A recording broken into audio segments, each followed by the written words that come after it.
Good afternoon. Welcome to the, you got it? Yep. Welcome to the May 15th meeting of the Santa Barbara County Air Pollution Control District Board of Members. Will clerk please call roll? Director Lee, Here.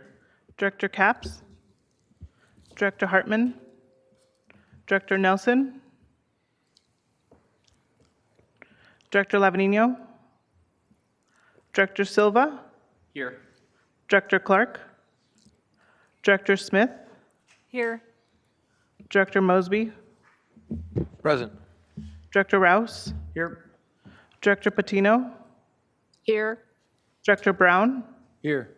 and Chair Julian. Here. We have a quorum. Okay. Will you please stand with me for the Pledge of Allegiance? Ready? Begin. I pledge allegiance to the flag of the United States of America and to the republic for which it stands, one nation, under God, indivisible, with liberty and justice for all. Thank you. The first item of business is closed session. Will the clerk please read the item into the record? Closed session item C1, conference with labor negotiators, Government Code, Section 54957.6, District Designated Representative Aaron Arlen Janay, Employee Organizations, Engineering and Technicians Association. We will now adjourn to closed session. Thank you.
All right. Now, we will now reconvene from the closed session. Will Ms.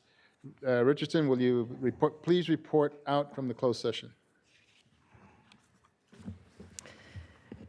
Chair and Board of Directors, today in closed session, the board conducted a conference with labor negotiators under Government Code Section 54957.6 with the district designated representative, Aaron Arlen Janae, and related to the employee organization, Engineering and Technicians Association.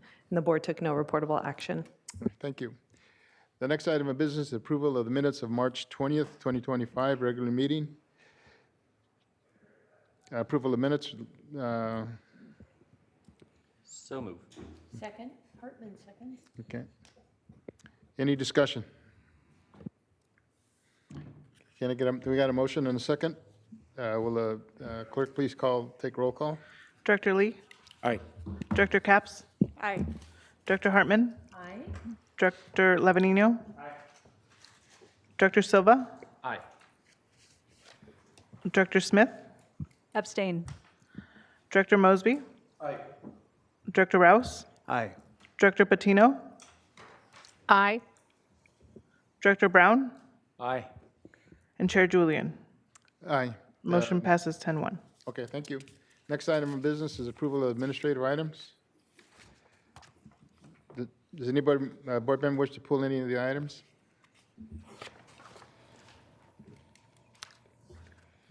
Is there public comment on this? Chair Julian, we did not receive any public comment on the administrative agenda. Can we get a motion and a second for the administrative agenda? So, Hartman moves, we adopt.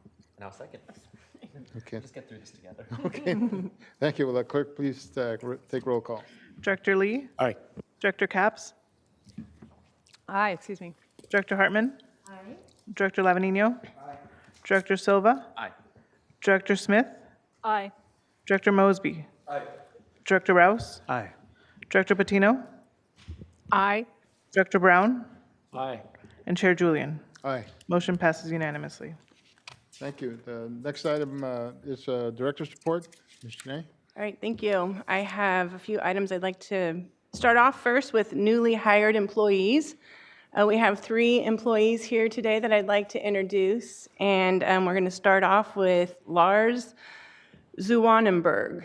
To say it slow, he says. Just say it slow, you'll get it right. He was hired in August 27th as an air quality specialist in the compliance division.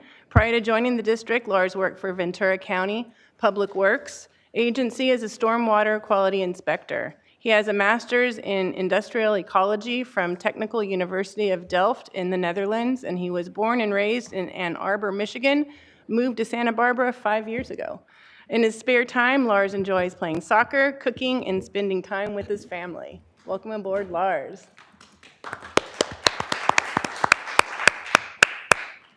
All right, next is Nathan Renneker. Oh, you got to stand up, come on. All right, there he is, Nathan. He was hired on April 7th as an air quality engineer to work on APCD's in-house software and that our technical staff use. He was born and raised here in Santa Barbara, and then he moved to San Francisco to complete a computer science degree from San Francisco State University. I gotta say, it's kind of all in the family with Nathan. We are very fortunate to have his father, Larry Renneker, work for the agency for many years. So I'm very excited to now have Nathan join us. He works currently he works on modernizing our existing applications and in introducing more automation to our current environments, but he's very excited, and so are we, to start on bigger projects in the near future. When he's not at work, you might find him backpacking, playing the piano, or doing a Sunday crossword puzzle at a cafe. So welcome aboard, Nathan. And we recently had a promotion of one of our office technicians to our permit technician position. And with that, we were able to hire Audra Rogers. Please stand. There she is. Welcome.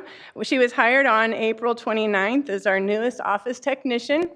She was born and raised in rural Kansas and moved to Santa Barbara with her family or with her kids in December. Her previous work experience includes working at Stratford County Treasurer's Office, handling property taxes and motor vehicle and driver's license services. She also brings experience in marketing and communications, which aids the districts working with businesses and the public we serve. In her free time, Audra loves sightseeing, day trips with her family, and some good old-fashioned roller skating. So welcome aboard, Audra. And for about a minute after Audra was on, we were fully staffed. It was very nice. We did recently, however, have a retirement, someone who's been with our district for over 37 years. So we are going to start recruiting for another air quality specialist very soon in compliance division. We also are in the process of hiring interns. We have interns that we use we have had interns in all of our divisions. We're recruiting for 4 different intern positions currently, and I just have to announce we received 64 applications for our interns. That is the best turnout ever. So I think we're going to be, not only for our intern position, but even our air quality position and good position for recruitment, which says a lot for working at the Air District. Okay, the next item is a Heat Clean program. Last week on May 8th, we launched our Heat Clean program. It's a voluntary incentive program that provides funds for households to replace out their old wood-burning stoves, heaters, fireplaces with electric heaters or heat pumps or electric fireplace inserts. We have a total of $445,000 available from CARB funding. The incentives range depending on income level as well as state-designated disadvantaged communities. The higher incentive of $12,000 is available for installing a heat pump, $7,000 for replacing an electric fireplace insert. All other households are eligible for a standard incentive amount depending on the type of heater they choose to install, between $5,000 or $2,500. This is the first time we've been focused on heat pumps, and I'm excited about that because it doesn't just focus on heat. It also provides a cooling component too, which we all know a lot of the homes throughout the Central Coast do not have cooling, and it's feeling like we need it every now and then. All right, so this provides benefit to regional air quality and residential health. Wood smoke contains particles and ozone precursors, greenhouse gases, and toxic contaminants. So electric heaters are safer, more efficient, easier to maintain, and they're cost effective. So we're looking forward to reporting back on the success of this program. It is limited funding, and we're trying to get the word out. We have flyers here, postcards here in English and Spanish. If you need more for your office, your city, you want to make it available. I know the city of Santa Barbara, I believe, announced it in your newsletter. We really appreciate any word you can get out because once the funds are gone, we don't have another funding source available. So we want to make sure folks are aware of that while the funds last. All right, the next update will be legislative. I just wanted to put a spotlight on 2 bills that Assemblymember Hart is authoring on our behalf. The first one is AB 14. This is the Coastal Resources Protecting Blue Wells and Blue Skies program. This is our 3rd attempt at getting this bill through the legislature and signed by the governor. It has successfully worked through the Assembly. It went to the Water Parks Wildlife Committee, the Natural Resources Committee, and then to the Assembly floor. It passed there with 76 yes votes. I don't think a no vote has happened yet for this bill, which is awesome. Today, it was referred to the Senate Natural Resources and the Senate Environmental Quality Committee, and it will likely be heard in mid to late June. So we have some time for any action on that one.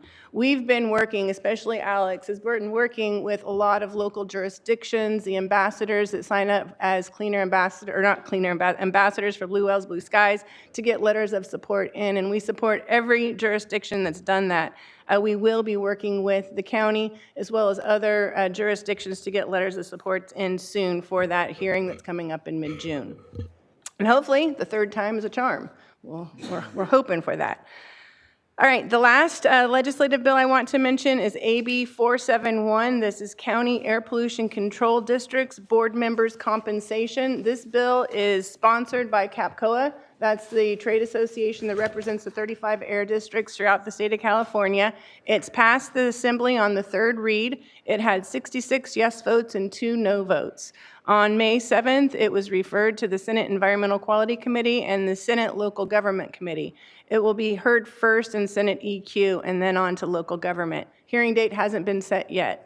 If this is passed and signed by the governor, it would then provide your board the opportunity to consider compensation to the board members for attending meetings. It would take a separate action by your board to do that, and it would be adopted through a resolution. So if that's successful, it would be something that you all can consider. This is building off an effort last year of Unified Air District. South Coast Air Quality Management District was able to secure the final signing of this bill for unified air districts. Now we're hoping we could do it for single districts as well.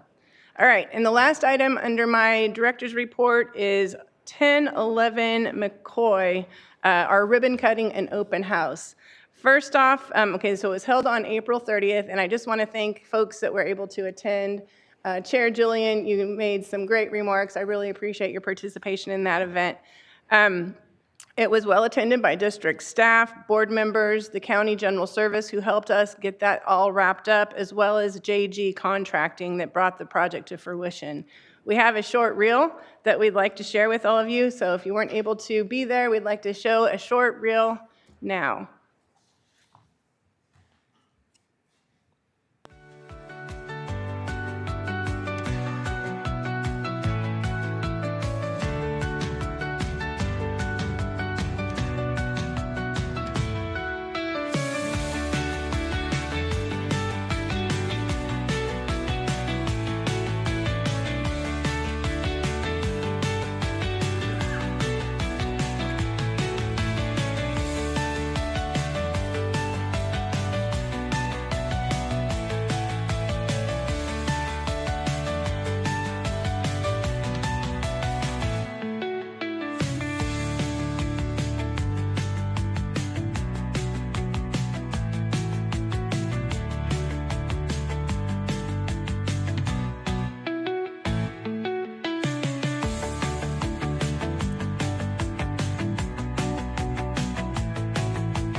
That was produced by your board clerk, Lori. Thank you. Okay, and just, I hope you noticed, we have a beautiful front conference room called Point Conception. We had a naming competition, and they're named off of local landmarks throughout Santa Barbara County. That room will do great service for our agency and other agencies that need to have a public space to meet. We're working on the audio-visual equipment now. We haven't got there yet. Our goal is to provide a place where we can actually meet as a board. We can connect with our office, and SB SERS is one vision we have for future board meetings, so we'll still have a North and South County location. So stay tuned, and we are talking with SB CAG, because obviously wherever we meet, we want to make sure SB CAG is meeting there at the same spot. So she's been interested, so we'll keep you posted on that. And that wraps up my report. Okay, any questions from directors? I probably should have brought this up during the violation report, but what's going on with SpaceX? They've got 40 or 50. They turned out to be a great revenue source, it looks like. Yeah, that was their boat trip. That was the boat trip requirement in their prior permit that they agreed to, and we've gone through this conversation before. These were violations that occurred before they modified their current permit. So they were just in the matter of getting caught up. They do have a current permit with us that have modified how they go about their boat trip requirements, and hopefully that will then provide them fewer violations in the future. Okay. But we're just getting caught up. Great, thank you. Any comments from Santa Maria directors, if they're on? Anybody there? Nope. Alice, How is about that- Alice, anything? Yeah. Oh, yes, nothing from me, thank you. Okay. How about public comments? Anything on? Chair Julian, we did not receive any public comments Yes, on the please. director's Yeah, report. just a quick, is it possible, sorry, can we get a digital version of this sent to all of us so that the Yes. jurisdictions can push it out that way as well? Definitely, All right, yeah. thank you. We have a flyer too, so we'll follow up with that. Okay, thank you. Thank you, Ms. Janae. Next item is public comment period. Now is the time for members of the public to speak on items that are not on the agenda. Do we have any requests to speak on items not on the agenda? Chair Julian, we did not receive any speaker slips requesting to provide public comment on items on the agenda. However, we do have a few folks on Zoom, so if you would like to provide a public comment, please click on the raise hand button at the bottom of your screen. Seeing no raised hands, we receive no public comment. Okay, great. The next item is discussion on H1. Will the clerk please read that item into the record? Discussion item H1, fiscal year 2025-26 proposed budget. Consider the fiscal year 2025-26 proposed budget as follows. 1, receive the proposed budget for fiscal year 2025-26. 2, hold a public hearing to accept comments and provide directions to staff regarding changes desired by the board. And 3, schedule a budget adoption hearing for June 26, 2025. Mr. Day. All right, good afternoon. Today, Tina Aguilar, the Manager of Administrative Division, and I will be presenting on the APCD's proposed budget for fiscal year 25-26. That runs from July 1, 2025 through to June 30th, 2026. The image on the right of this slide is a picture of our budget. It's a very useful document. It provides much more information than just our revenue and expenditures. I consider it more of our annual report. It provides information on air quality and our milestones, accomplishments, performance metrics, and our goals for next year.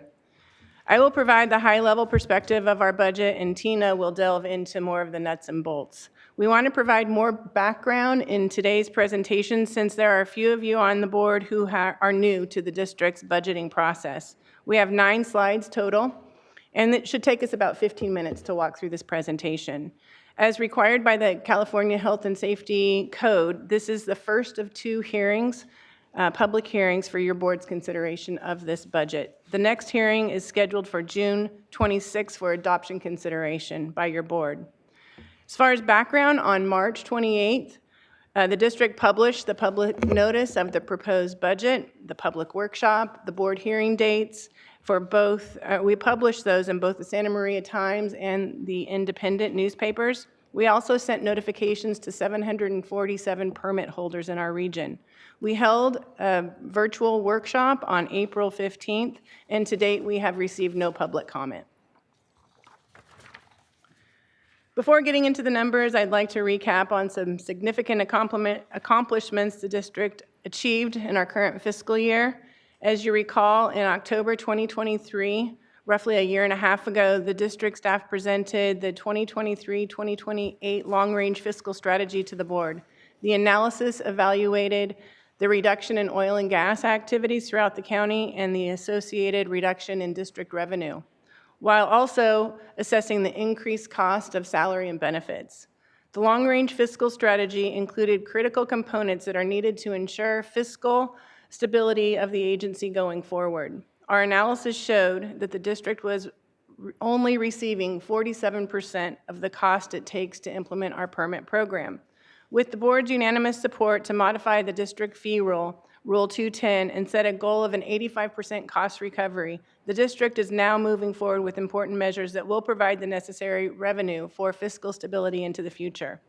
The implementation of our new fee rule was front and center this current fiscal year. This is the first year in over 30 years when we increase fees in an effort to reach the 85% cost recovery.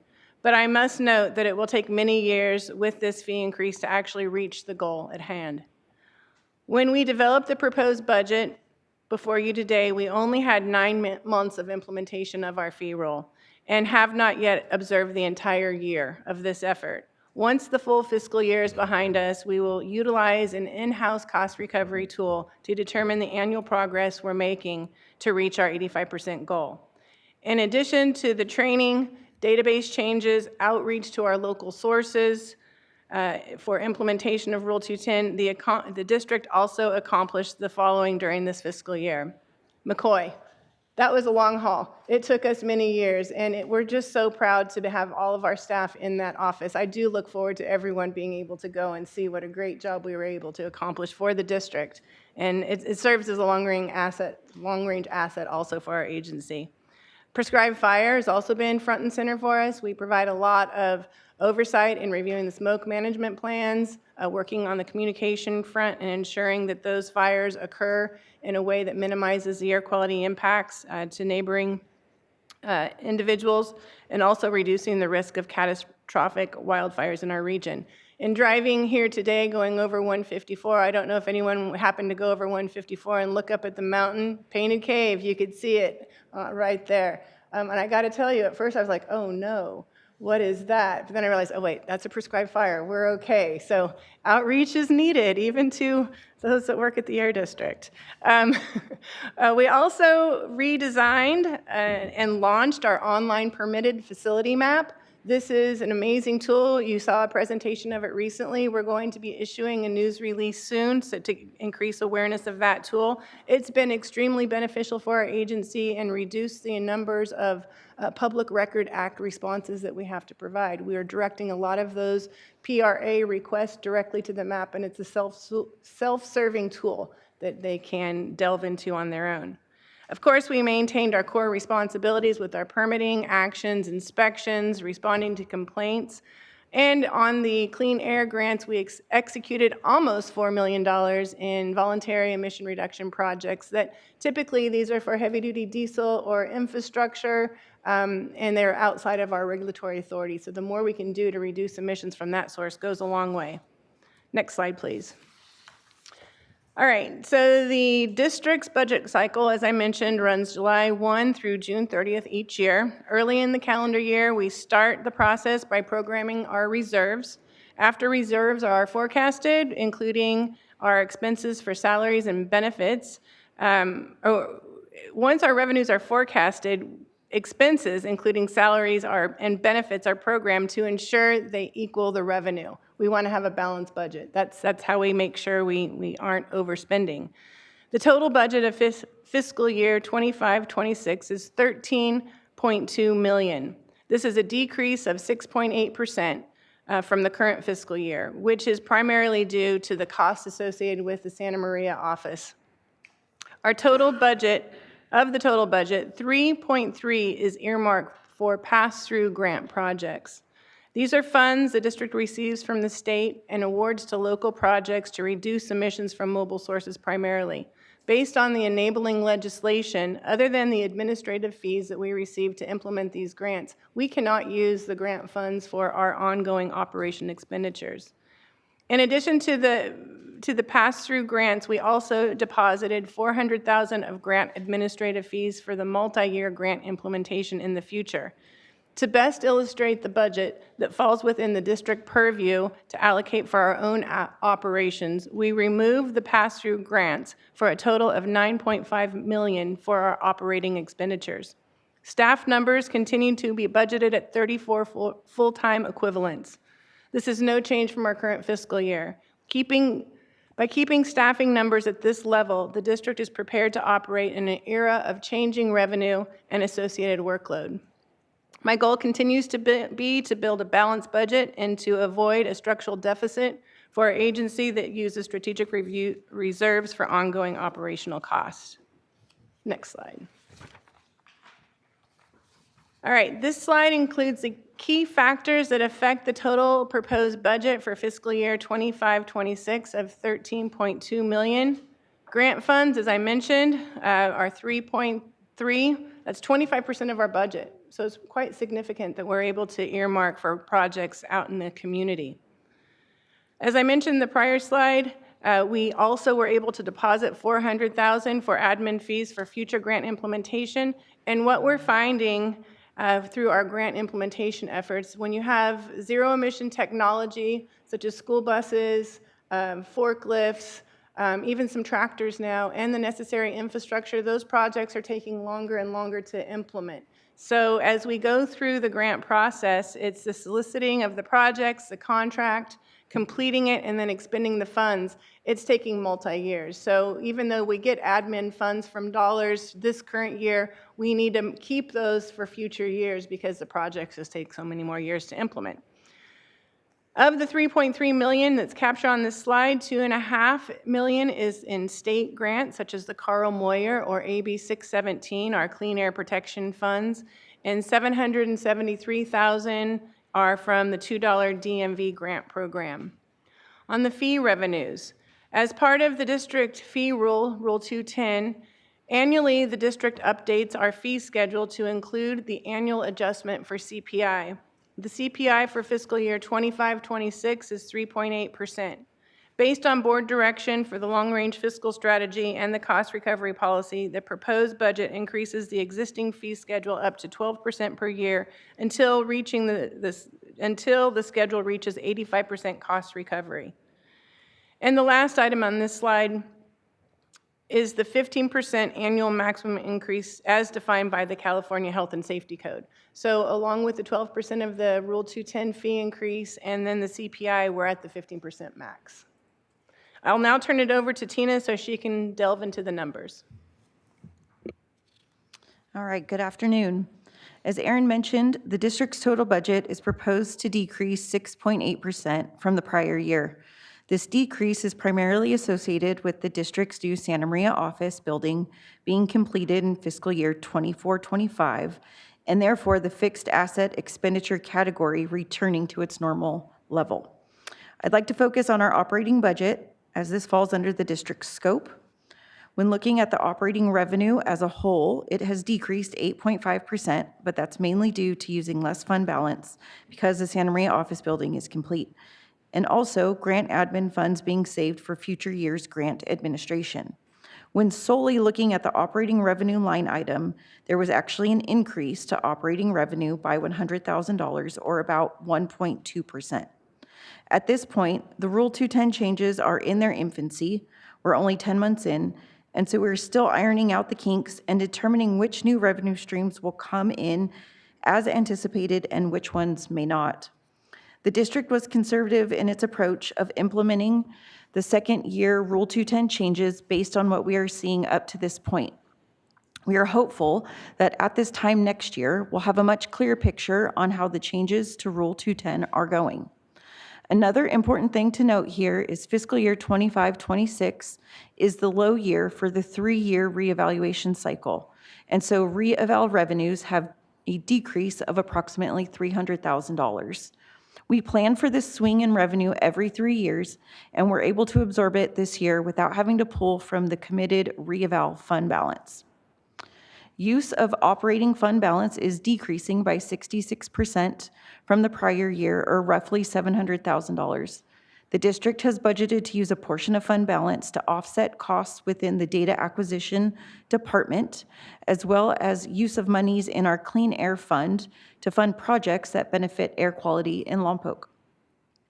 I want to note that the district has a healthy fund balance projected to be approximately $14 million. 65% of which is passed through grant funds that have been encumbered for grant projects. Of the other 35%, or $4.9 million, $2 million has been set aside for the district's newly adopted fund balance policy, which established that the district is to maintain or surpass 20% of the operating budget at any given time and is included in the committed fund balance category. This chart breaks down the district's operating revenue by category. Licenses and permits continues to be the largest chunk of the district's revenue at 38%, followed by federal, state, and other government revenue at approximately 33%.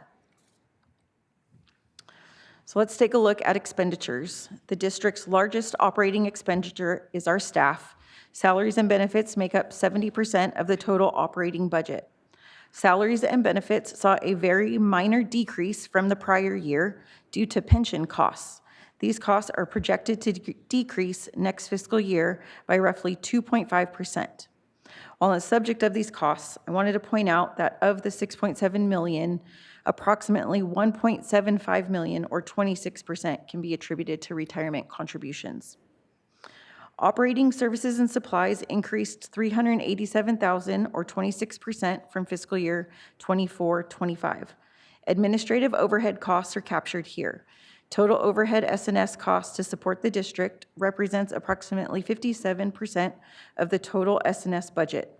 and includes utilities, rent, IT support, building maintenance costs, legal counsel fees, postage, office supplies, just to name a few. The district is seeing a decrease in rent expense because there's no longer a need to rent an office building in North County.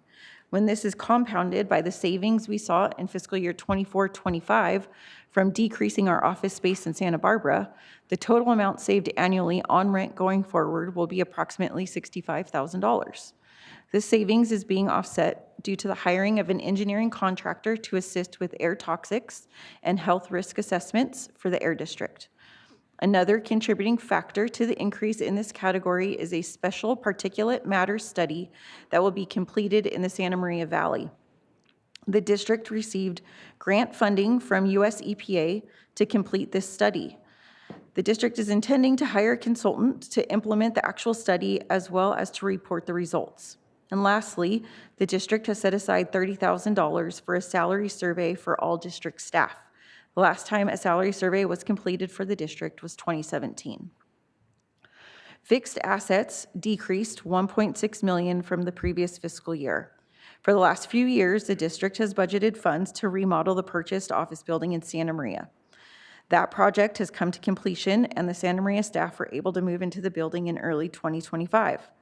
There are two small projects budgeted for fiscal year 25-26 associated with the Santa Maria office. Number one, EV charging stations for staff and the public, and number two, a new electric gate for the secured parking lot.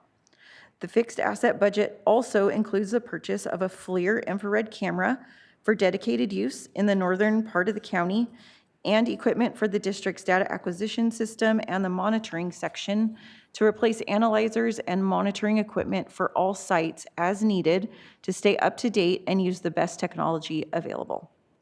Based on the current budget before you today, revenues are projected to meet expenditures. Therefore, the district's proposed fiscal year 25-26 budget is balanced. Here are the district's expenditures by program. As you can see from this chart, most of our programs are divided pretty evenly. We have 4 of our major programs that take up approximately 20% each of the district's funding. That is permitting and toxics, compliance and enforcement, air quality planning, and operations. And to note, the operation expenditures include equipment maintenance costs, training, travel, and other costs associated with running these programs. Our air monitoring program isn't far behind at approximately 15% of total expenditures. With that, I'll pass the baton back over to Erin so she can discuss the district's goals for next fiscal year. All right, last lap here. This slide highlights some of our key goals and objectives, but beyond our core responsibilities. Tina mentioned a few of these. I'll just touch on those that haven't been mentioned recently. We have our triennial update of our clean air plan. We hope to bring this to your board either in October of this year or January of next year. This is going to be the 11th triennial update that the district has performed. It started back in 1991, and we are still toggling between attainment and non-attainment transitional for ozone. So that's the goal of our clean air plan. We have our community air protection program that's funding grants in our disadvantaged communities throughout the region, as well as enhanced community engagement and implementation of the criteria and toxic reporting requirements that were part of AB 617. Tina mentioned our particulate matter study that is funding from US EPA. We've been watching that very closely to get a better sense of, do we still have the money? It seems like a regular question that we're having to ask. We are moving forward based on our conversations with EPA staff. We do have the contract and the work in place. We're just hopeful it doesn't get removed in the near future, but we're going to just stay closely tied to that and make sure we're submitting our invoices regularly, monthly, to ensure we're not expending more than what we can get reimbursed. Lompoc, we have our Clean Air Fund project. We hope to bring that to your board for consideration at your next meeting in June. Purple air sensors, we received a grant for over 120 low-cost sensors to be implemented throughout the county. So what we're wanting to do with those low-cost sensors is just expand our networks to schools. So all of the schools will have a better idea of air quality, especially when we're inundated with smoke from wildfires. And also, you know, we've been talking with the Ag Commissioner's Office because with the lake fire last year, that was one of the quick requests from OEM was to get a sensor in close proximity to where the agricultural workers are out, and the requirement to have the N95s distributed to those individuals once it reaches a certain threshold. So we've been in conversations with the Ag Commissioner's Office as where best we can deploy these low-cost sensors. Efficiency is top at mind, and thankfully we have a Nathan now that can help us really get a move on our efficiency measures.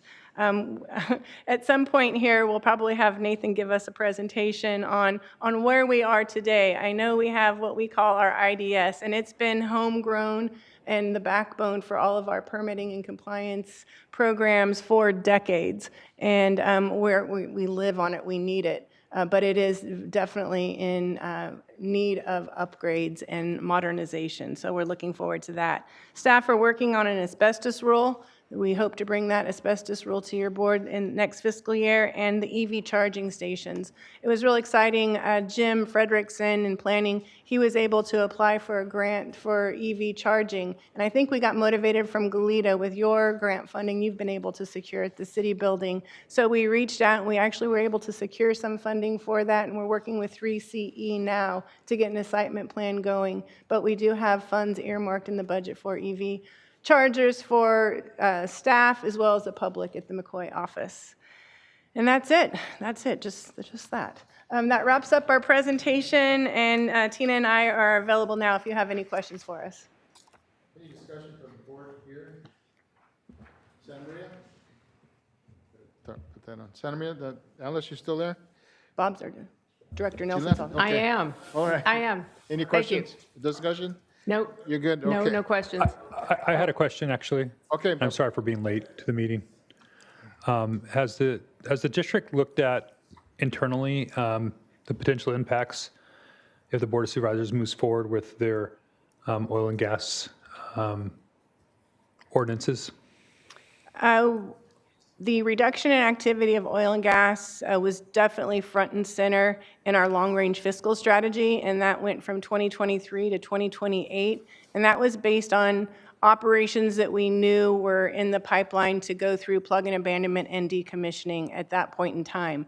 We will continue monitoring activities that are on the horizon and the associated timeframe for those going forward. So the impacts of a potential ordinance will definitely be part of our next lookout for the, what would it be, 29, help me with the math, to 33, no, 23? Help me. 34. Thank you, thank you. That next 5 years lookout, that next 5-year lookout will definitely incorporate any of the modifications to activities for all of the sources that we regulate, but oil and gas is going to be top of the mind. So I think to kind of maybe expand on that is, maybe hearing from the district about what those, changes at the county, how that could impact the district. And I think that that's an important part of the planning process for both the county and the district moving forward. So would welcome your ongoing participation in that. Okay, thank you. Any further discussion from board? Please. You mentioned that 85% recapture, is that the Cost- maximum?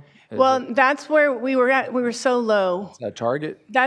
We have a policy that the board approved last year was an 85% cost recovery because we were at 46 when we started. We wanted to at least get up to 85. When we get to 85, which will take us many years to get to that point, it would be a conversation coming back to the board. Is that where we want to go, or do we want to be at 100% cost recovery? We're probably, depending on the changing of things, we might need to go beyond that at some point, but hope to get there soon. Any further discussion from the board? If not, any public comment? We received no public comment on this item. Can I get a motion and a second? So move. Move staff recommendation. Yeah, move to staff recommendation. Second? Is there a second? Second. Okay, there's a second. Will clerk announce the vote? We'll do a roll call vote. Okay. Director Sorry. Lee? Yeah, good idea. Director Capps left the meeting. Director Hartman? Aye. Director Nelson? Aye. Director Lavanino? Director Silva? Aye. Director Smith? Aye. Director Mosby? Director Rouse? Aye. Director Patino? Aye. Director Brown? And Chair Julian. Aye, Motion passes unanimously. thank you. The next item of discussion is item H2. Will the clerk please read the item into the record? Discussion item H2, 2024 Air Toxics Hotspots Program Annual Report. Receive and file the 2024 Air Toxics Hotspot Annual Report and associated presentation, during which district staff will present the report and discuss its contents and significance. Mr. Nay, will you go ahead and, Today, we are joined with Charlotte Mountain. She's going to give us a presentation. If you remember, she provided a presentation last year for our 2023 report. So it's something that we're hoping to do on an annual basis, and we're happy to have you here. Great, thank you, Erin. So today I'll be presenting on the 2024 annual report for the AB 2588 Air Toxics Hotspots Program as required by the California Health and Safety Code. To establish some background first, Assembly Bill, or AB 2588, which was passed in 1987, is also known as the Air Toxics Hotspots Information and Assessment Act. This regulation requires businesses and industries throughout the state to first quantify and report emissions of listed air toxics, second, assess the possible health risks from their emissions, and third, if applicable, notify members of the public who are exposed to significant risks attributable to their emissions. The regulation was modified in 1992 to require facilities to take steps to reduce any significant risk as well. An overview of this process is shown on the graphic on the right side of the slide. Air toxics are a category of air pollutants defined by the state, separate from criteria pollutants or greenhouse gases. Some examples of common air toxics are diesel particulate matter, perchloroethylene, and benzene. Air toxic pollutants have been determined to pose a potential health risk in humans. When I talk about health risk in the context of this presentation, I'm referring to the likelihood that exposure to quantified air toxic emissions will result in an adverse health effect. Under AB 2588, health effects are determined for cancer impacts as well as non-cancer impacts. Calculated cancer risks are expressed as chances in a million. This is the added risk of developing cancer that results from lifetime continuous exposure to toxic pollutants from a source, beyond the background cancer risks that exists from any other environmental factors or genetic risk. Calculated non-cancer risks are expressed as a hazard index, which is a ratio of the modeled concentration of a pollutant to its reference exposure level. A reference exposure level simply means the maximum concentration at which the state has determined there would be no adverse health effects, meaning if the modeled concentration is equal to the reference exposure level, the calculated hazard index is 1.0 and no adverse health effects are expected. Non-cancer risks are analyzed for 3 different lengths of exposure. There's chronic, which is 24/7 long-term exposure, 8-hour chronic, which is particularly relevant for workers, and acute, or a maximum 1-hour impact. In 1993, the district's board adopted our significant risk thresholds, which are the notification thresholds shown in the table on the slide. This is equal to or greater than 10 chances in a million for cancer risk, and a hazard index greater than 1.0 for non-cancer health impacts. These are the levels at which a facility is required to notify the public of a potential health risk created by their emissions. In 1998, the district's board set the risk reduction thresholds to the same levels, meaning that any facility required to notify the public must also reduce their calculated health risk to below these thresholds. I'll also note that these levels are consistent with most other air districts in the state. Health risk values are calculated using a process called a health risk assessment. The first component of a health risk assessment involves quantifying air toxics in an emissions inventory. Under AB 2588, sources submit an air toxics emission inventory plan, which describes how they are going to calculate their air toxic emissions. This plan would include emission calculation equations, emission factors, control efficiencies, and any other parameters that go into the calculations. Then they submit an air toxics emission inventory report, which includes an Excel workbook with all the emission calculations, following the methodologies described in their plan, like the example calculation sheet shown on the left side of this slide. These emission inventory submittals involve extensive review by the district for completeness. Next, the air dispersion modeling is conducted using a computer software program that incorporates parameters for all the emitting sources at a facility, such as stack height, velocity, and temperature. It also includes the dimensions and locations of nearby buildings, meteorological data, terrain data, and much more. The last step combines the emission inventory and the air dispersion into another program that performs the risk analysis. User inputs include exposure durations, breathing rates, and information for pathways other than breathing air toxics directly, such as absorption through the skin and ingestion from eating vegetables onto which airborne toxics have deposited.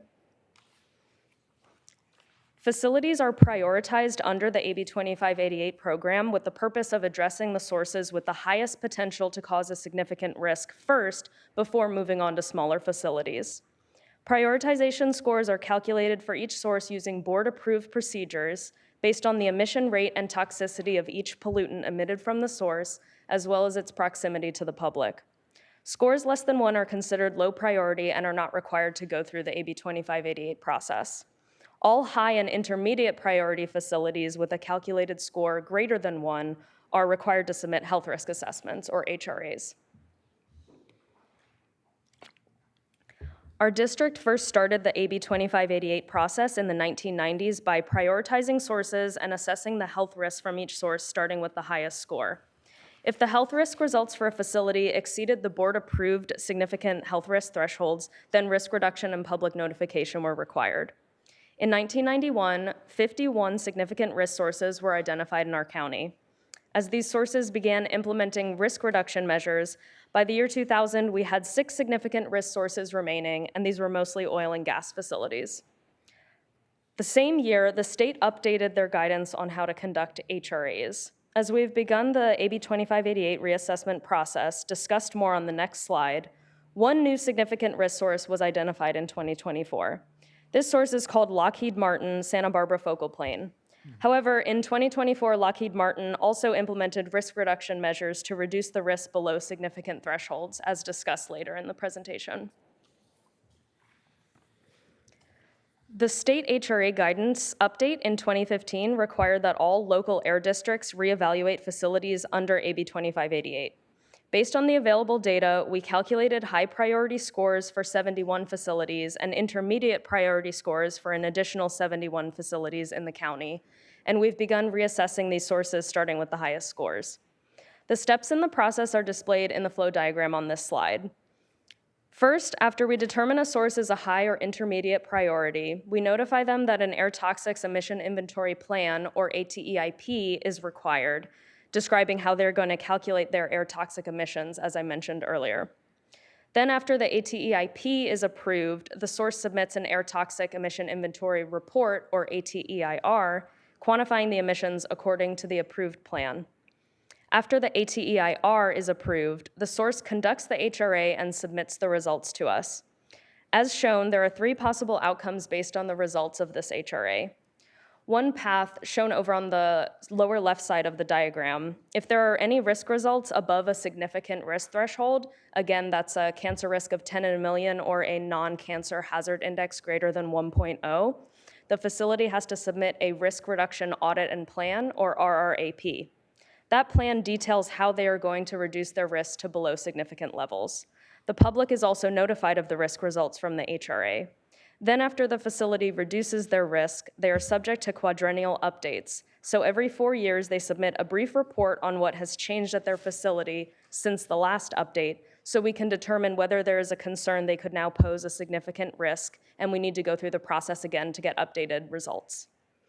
On the second path, shown kind of in the middle, lower part of the diagram, if the risk results are less than significant, but either the cancer risk is greater than 1 in a million or any hazard index is greater than 0.1, the facility is also subject to quadrennial updates.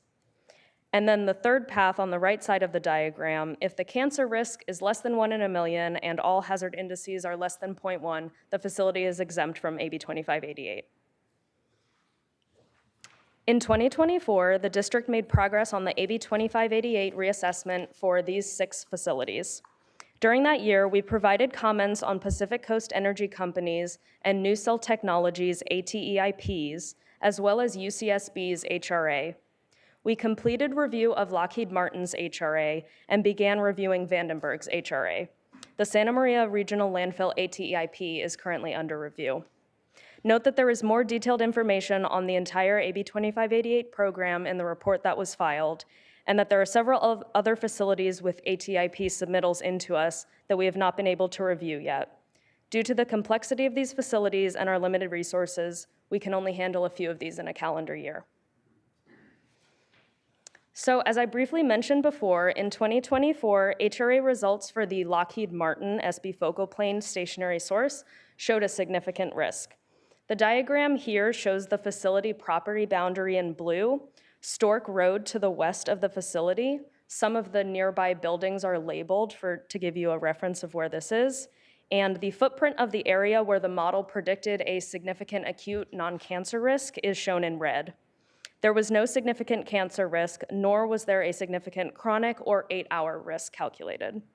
As you can see on the slide, the acute hazard index greater than 1.0 is located on public roadways immediately adjacent to the facility in the Santa Barbara Business Park. For that reason, public notification and risk reduction are required for this facility. The HRA for Lockheed Martin is currently under review with OEHA. Upon their approval, public notification will commence. Because there are no actual residences or businesses within the significant risk footprint, the public notification will occur on our website. More information about the Lockheed Martin HRA is in the filed report. State guidelines allow local air districts to utilize air toxics analyses conducted as part of our permitting process in lieu of requiring separate quantification of these air toxics emissions to satisfy the requirements of AB 2588. In 2015, for consistency with the new state guidance, the district completely revamped our modeling guidelines for health risk assessments. This ensures that all analyses conducted under permitting, new source review, and CEQA review will satisfy the requirements of AB 2588. The majority of the district's toxics work occurs under permitting NSR and CEQA to ensure that no new significant risk facilities are created. That is, if a proposed project results in a significant health risk, we work with the source to make changes to the project or refine the assessment before the permit is issued. This results in an HRA showing less than significant risk levels and negates the need for the source to go through the full AB 2588 process. NSR and CEQA review occur much more quickly than AB 2588 and require fewer staff hours. 26 HRAs were approved by the district in 2024 under NSR and CEQA, preventing new significant risk facilities from being created. Since the updated state guidelines were published in 2015, the district has worked to streamline the toxics review process. We publish new air toxic emission inventory plan and report guidelines, which include modeling protocol tables. We have created and continue to update our approved air toxics emission factors database and associated document as new data become available. Additionally, substantial updates have been made to the district's HRA guidelines to address unique situations as well as more common errors in submitted HRAs. Having this guidance document increases the quality of submittals for the AB 2588 program and Toxics NSR and decreases the amount of time spent by staff to answer basic questions.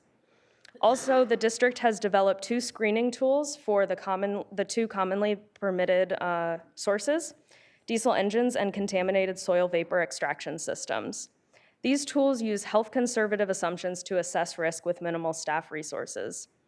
The map on the right side of this slide shows the 11 meteorological sites for which updated data was compiled and processed during 2024 for the years 2019 through 2023. These data sets are available on our website at the link on this slide. To briefly summarize this presentation, AB 2588 addresses health risk from existing sources by requiring air toxic emissions reporting, health risk assessments, public notification, and risk reduction. The district's robust NSR and CEQA review programs prevent the creation of any new significant risk sources. In 2024, 6 facilities were under review in the AB 2588 program. 1 AB 2588 HRA was completed for Lockheed Martin, and 27 NSR and CEQA HRAs were completed. For efficiency, the district has implemented tools to streamline these processes. However, due to the complexity of these analyses and limited staff hours to dedicate to the program, reassessment under AB 2588 will be occurring on a long time scale. That concludes my presentation. I'd be happy to take any questions. Any discussion from board members here or in Santa Maria? Yes, please. None here. Okay, thank you, Alice. 2 questions for you. One is just a more general question. For the there's 71 high priority and 71 intermediate priority reassessments. Is that available on a map or anything to visualize where these are being reassessed at, just so that we would understand like where we're dealing with these projects? We don't currently have those on a map. We could provide the list of them to you if you'd like offline, or yeah, if that would be helpful. And then the other one that's probably going to get a bit more in the weeds, and I apologize because it's on state protocol. In the health risk factor that you have here, I was just wondering if you could, I just wrote my notes down so I didn't lose it, but here we go. It references lifetime exposure, and I was just curious, what is the timeline that qualifies for lifetime exposure? So for residential receptors, you know, any houses or other residential areas, that would be a 30-year exposure duration, and then for workers, it's 25 years. And then what's the longitudinal obligation for monitoring that? I was just wondering, is like if you live somewhere for 30 years, I'm curious to understand, like, how do we monitor that longitudinally for people who are kind of transplanting in and out of that space? So we aren't doing any air toxics monitoring right now, and that 30-year exposure duration is a high-end estimate that comes from OEHA. Most people, I think the median is maybe 3 years, so that's a very conservative estimate. Okay, thank you. Okay, any public comment? We received no public comment on this item. Okay, this is receive and file item, no vote is necessary, so. Next item is announcements. This meeting will be rebroadcast on Sunday, May 18th, 2025 at 5 p.m. on the County of Santa Barbara TV Channel 20. And the next item is adjournment to the Santa Barbara County Air Pollution Control District is adjourned to 1 p.m. on June 26, 2025. Thank you. All right, thank you.